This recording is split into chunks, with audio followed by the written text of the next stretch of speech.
Hello दोस्तों, कैसे हैं आप लोग। मेरा यूट्यूब चैनल में आपका स्वागत है। मैं आज सुनाने जा रही हूँ सीता जी के बारे में। एक बार सीता जी ने अपने बगीचे में घूम रही थी। एक सुक्की पक्षी का जोड़ा देखा जो पक्षी ने अपने में बात कर रहे थे। राम नाम के एक राजा होंगे, उसकी पत्नी सीता होगी, 11,000 वर्षों तक राज करेंगे। सीता जी ने उस पक्षी को पकड़ लिया और पूछने लगी, तुम कौन हो और कहाँ से आई हो? राम सीता कौन है और तुम उसे कैसे जानती हो?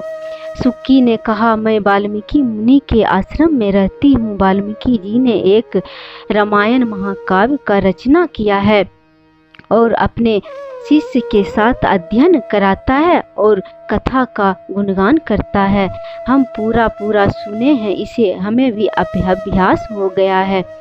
यज्ञ के प्रभाव से विष्णु, राम, लक्ष्मण, भरत, शत्रुघ्न ये 4 शरीर धारण करेंगे उनके कथा का सभी गुणगान करेंगे। श्री राम विश्वामित्र के साथ लक्ष्मण सहित हाथ में धनुष लिए मिथिला नगरी पधारेंगे।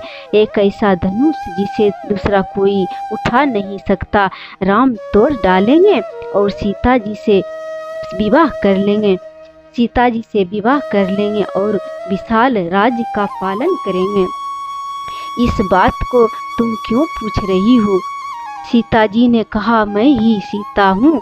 सुक्की ने चरण पर गिर पड़े और बोली, अब सारी बातें बता दी, मुझे छोड़ दो। सीता जी ने कहा, जब तक श्री राम आकर मुझसे विवाह नहीं